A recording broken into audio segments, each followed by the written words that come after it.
What's up, everyone? It is Richie here from the F1 podcast. Happy September 22nd, 2025. It is season 5, episode 24. And I'm here with Andrew Cleary to talk about the Azerbaijan Grand Prix. Andrew, I don't know if you use this, but for in advertisements ahead of this weekend's race, the Azerbaijan Grand Prix promoters use a tagline, expect the unexpected.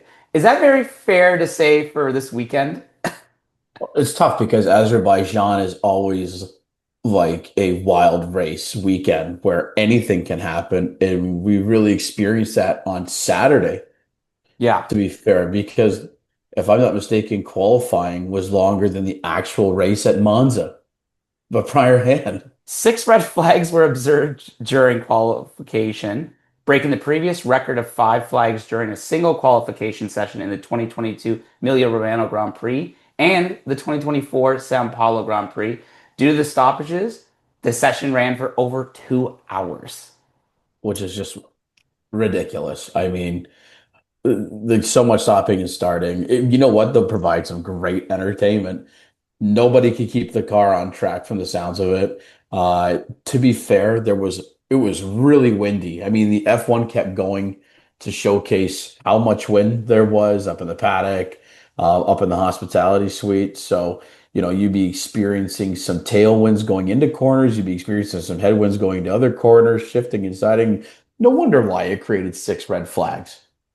I think like and as you know, we've talked about this in previous episodes, is as these cars keep getting bigger and these street circuits are so narrow to begin with, and we all know about how Leclerc, had that famous crash against the corner, I guess near the castle. I forget where it is, but like, yeah, let's go right into it. So first session, I'm gonna try to summarize as best I can of all the red flags. So I have it highlighted in our document just to help it. But also just want to say thank you so much for everyone with the support for the F1 podcast. This is 24 episodes, so got a lot going. First session, we had Liam Lawson top the session before Alex Albon crashed at turn one, breaking his steering rack. Session was suspended for 8 minutes. Shortly after it resumed, Nico Hülkenberg crashed at turn four, breaking his front wing, but he inflicted heavy floor damage to his car. So that brought another 10-minute suspension. Another red flag was thrown due to Pierre Gasly going off track on turn four, that his teammate decided, let's do it again, and hits the wall nearby. I couldn't believe that when that happened. Just seeing, you saw Gasly go into the runoff area, and then it must have spooked Colapinto because he slid out and just whacked the barrier. So Lando Norris was at the top of that session there. Kimi Antonelli had a scrappy session having his times deleted. Didn't think he was going to make a time because every time they kept coming to the page, he'd make a lap, he would record a lap, and then it would go back to no time. And I'm just thinking, oh my God, this guy is not going to have a qualifying time at all in Q1. So it's not done. It is not No. done. So let's see. Start of the second session, Ollie Behrman hits the wall at turn two, which led to his suspension being broken, and a fourth red flag. Oh, and we're not even done. So jumping to the third session now, was suspended 4 minutes when Charles Leclerc found the wall at turn 15 RIP. as he was on his hot lap. And this actually allowed Carlos Sainz, he was having provisional pole position ahead of Lawson and Isaac Hadjar. Oh my God, we have so much to talk about on the Sunday, even better. Then, after the session resumed, Oscar Piastri put his car into the wall, facilitating the last red flag of the session. Similar to Leclerc, he was unable to set a time, so he had to start ninth. Which was key because a lot of people were setting pretty fast times at that point, and Sainz's pole position was just very much in jeopardy. So that red flag came out, halted the entire session again, and canceled everybody's like there were some solid laps. Verstappen had a solid lap, Norris had a solid lap going, and they were just null and void because Oscar couldn't keep it on the road.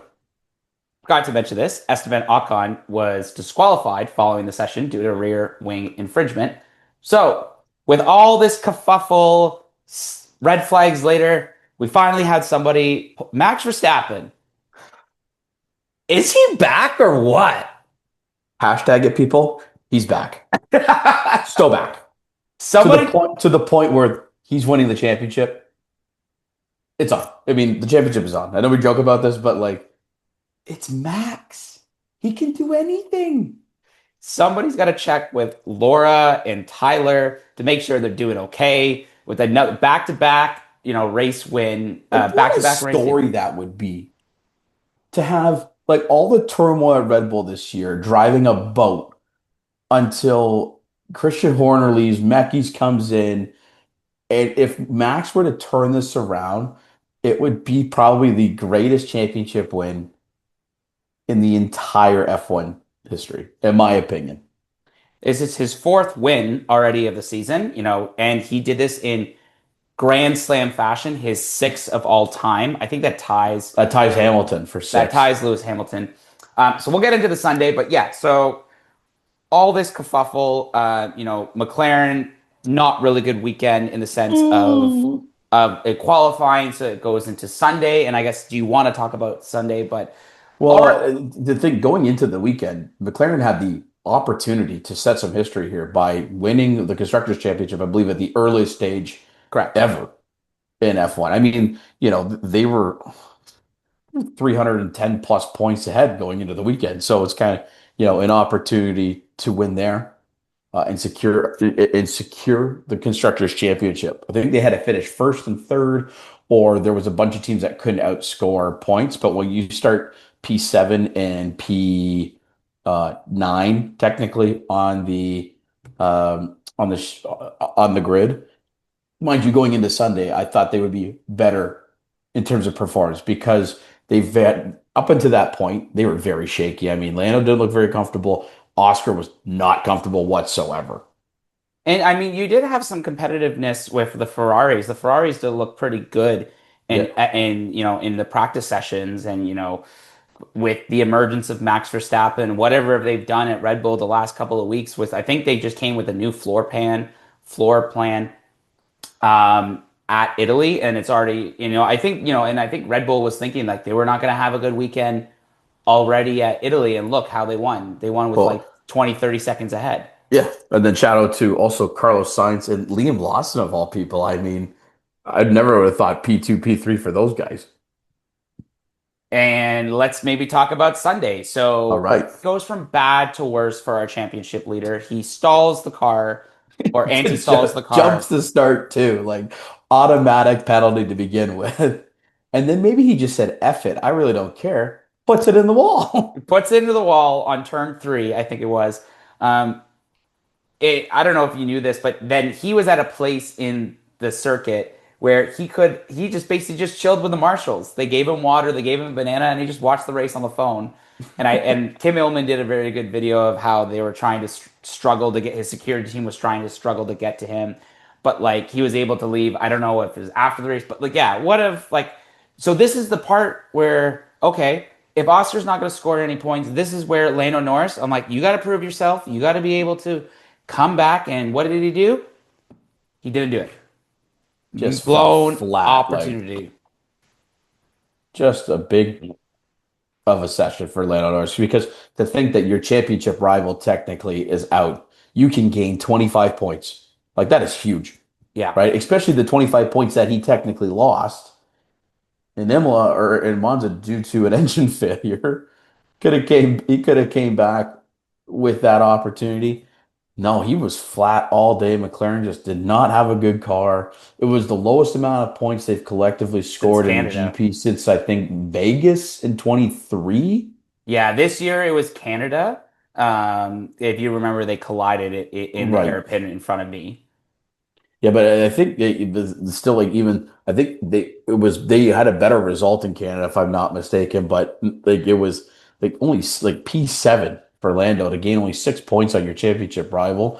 Clearly didn't win the Constructors' Championship this weekend, and he didn't make a dent in it whatsoever. But like Max Verstappen just started on the hard tire. It was an interesting strategy call with him when they were talking to Mekis after the race, and he said, look, they were kind of aghast, like the commentators were Sky Sports when Verstappen started on hard. They're like, why?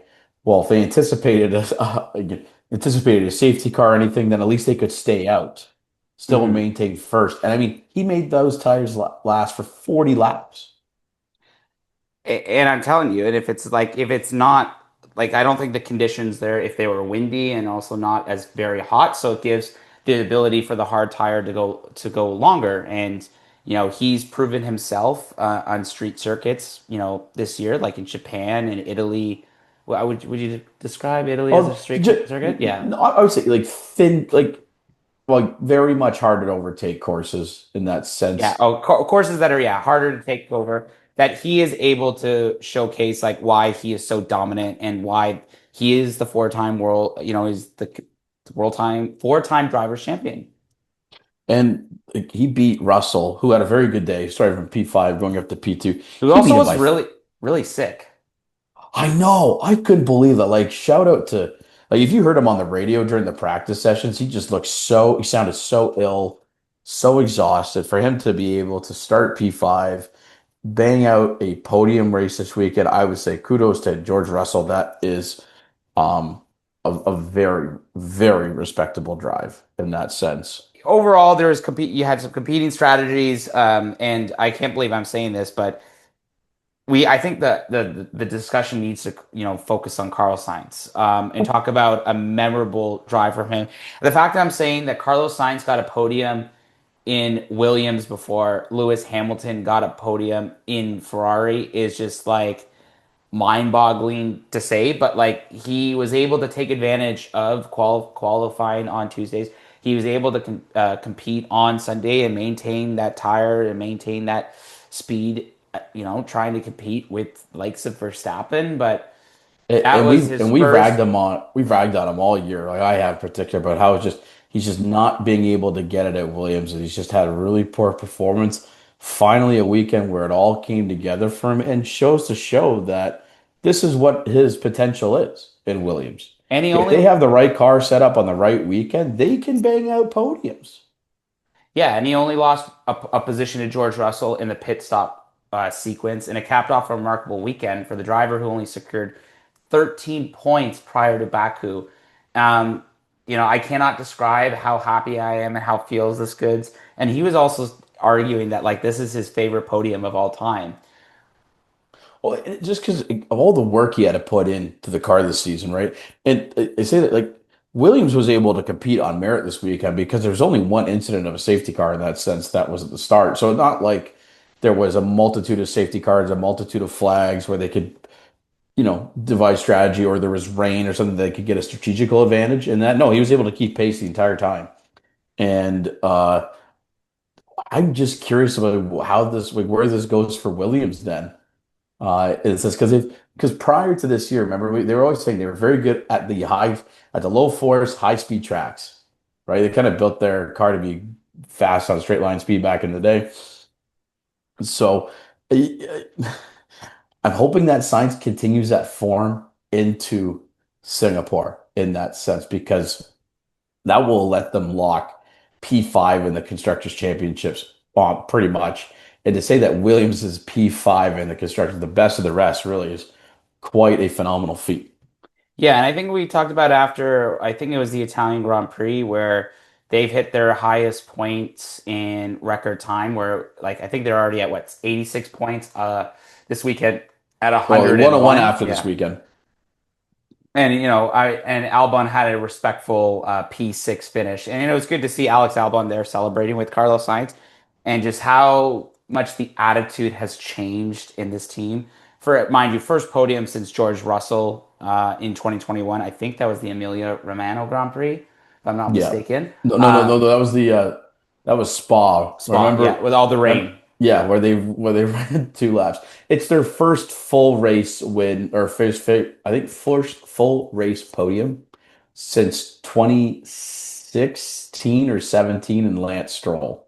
Yeah, we're talking like Lance Stroll, who by the way, Aston Martin, horrendous weekend. I mean, you couldn't have asked for anything worse from them. But They have now dropped to P7 in the World Constructors Championship. And Maybe it is the sandbagging that we're all anticipating for next year. I should we also before we get into more Aston Martin, but let's just talk about how not only the Carlos Sainz gets his first podium for Williams, he starts to be a chauffeur for Charles Leclerc. Where I don't know if you heard this story. Their plane basically could not land in Nice because of a storm, so they had to rent a U-Haul kind of van, him and his staff, and they basically drove like 2, 3 hours, or they landed somewhere in Italy, and then they rented the van there. Incredible. Another also story this weekend is just now that Mercedes is now P2 in the Constructors' Championship with Hmm. obviously respectful weekends. What really went wrong for Ferrari this weekend? I Charles, I think, was just well, obviously He colliding with the crashed. wall in Q1, but Hamilton was such a non-factor. He wasn't good in qualifying. He was out in Q2. He was able to get into the points P8, but it's just Ferrari weren't very, they're just kind of there. You know what I mean? They weren't really fighting through the field as they should be for a constructor in P2. And Mercedes had a fantastic weekend, P2 and P4. Kimi Antonelli having a bounce back weekend, which is great. Let's see him kind of come back in that sense. Um, I don't know what's going on with Ferrari. Maybe it's just the track, maybe it's the conditions, maybe the tire. I don't know, maybe it's just wrong setup. But yeah, just a very kind of bland weekend from them. Yeah, and it's too bad because they did show some promise when they were in practice, and I think we talked about that earlier. But yeah, it just clearly just did not really go as well as they wanted. And I guess more questions are still going to keep emerging. And I think also if I'm Lewis Hamilton, seeing Carlos Sainz get like a podium over before him, like you would hope that there's some bounce back. Because like, look, Singapore is not going to be an easy track for a lot of teams. No. And I don't know if Ferrari it will be as competitive in Singapore given just the dynamics. And it will be a night race too, which I know for a lot of teams is like another layer of, the physicality of what Singapore can bring, especially with that heat. Because I'm looking at the Singapore weather right now. It is 27. It was 31 degrees today. Like But 100 and like 1000% humidity. and let's think about this at 9 p.m. or 6 p.m. whenever the race is, you're already at 31 degrees, and then just add that elevation of like from the track heat. But like, yeah, let's talk more about Baku though. What other moments that really impressed you, or I think some headlines. I think honestly, Max is back. Guess who's back? Max is back. For me, it's the double podium for like Racing Bulls. I thought, or sorry, double points finish for Racing Bulls. You had Liam Lawson P5 and then Hadger P10. Just really strong showing. And then also Yuki Tsunoda. It was great seeing him be competitive this weekend in the car, finishing P6, qualified P6. So he was consistent throughout the race. Still finished 33 seconds behind his teammate, but who cares? Scored points, builds his confidence, and hopefully, it's a sign of better things to come for him. Yeah, it not only that is I think if you have a Ferrari slipping, because they're only at Ferrari's at 286 points and then Red Bull's at 272. This could be this if this is a goal is if Max is going to continue on this dominance of success right now, then like okay, let's maybe look at P3 as a more viable option in the constructors because you've already bagged 4 wins already. So. Um, any last kind of comments of what we found of this weekend? Also, I don't know if you saw this, but wow, this has been a great weekend in terms of the race and the dramatics that it came with it. The Baku circuit has been extended for 2030, so we'll get to see some more. Expect the unexpected in Baku for the next 5 years. I'm excited to see how fast they're going to go down the long straight next year when I'm hearing cars are going to be topping out at 400, 450 kph. Like it's going to be like a rocket ship just going down the street. It's going to be a lot of fun to see that in Azerbaijan. And honestly, I love Azerbaijan. It's such a weirdly unique track in terms of all the 90-degree turns, and then that castle section is really cool. I think it for the most part it produces quite a great weekend in general. But honestly, final comments for me are like, I just can't believe I'm saying this, but like Max Verstappen, if he finishes P1 the rest of the way and he wins every sprint race, every like GP coming up, he has a chance to pull this off. It would be a lot of discipline for him as a driver, but he's proven over his time of his career that he will, he will fight. And while at times this season he said, he complained about the car, he complained about this, and we talked about the politics that have been going on in Red Bull. I think, I think F1 would be really happy to have this comeback kid story or the season that was not. Like I think the sports books would be happy if you place bets on Max Verstappen right now. But it brings up more exciting. And we talk about how Singapore, we look at Sao Paulo, the Brazilian Grand Prix that we're going to have coming up, and track like Las Vegas. Like there are some good circuits that are coming up that this battle is going to intensify, and if they intensifies, and if McLaren still continues to screw up, like it's very doable. So for me, Singapore is the pivotal moment in kind of determining whether or not this is possible. He has never won at Singapore. He's finished P2 a few times, finished P3 once. He's never won at Singapore. He got his ass kicked by Lando there last year by 20 seconds. But the thing is, if he wins at Singapore, he's won at Coda. He's won in Mexico City. He's won in Brazil. He's won in Qatar. He's won in Vegas. And he's also won in Abu Dhabi. He knows how to win at the other six tracks. So if he can bag this out at Singapore, oh my goodness gracious, this might be just pure cinema. Like cue the Martin Scorsese gifts. Thank you for tuning in to this week of episode of the F1 podcast, season 5, episode 24. Follow us on all Instagram, Apple Podcasts, Spotify, Threads. Really tune out. And honestly, Andrew, I'm looking forward to some more races at better time. This one was a harder one to watch, so I Oh, you just didn't like the 7 a.m. wake up call? That no, was great on a Sunday. I hit that snooze button real quick. But this is Ricci. That's Andrew. Thanks so much for tuning in to this week's episode. And next week we will be back to preview the Singapore Grand Prix. And I guess Max is back. Thanks, everyone. Max is back.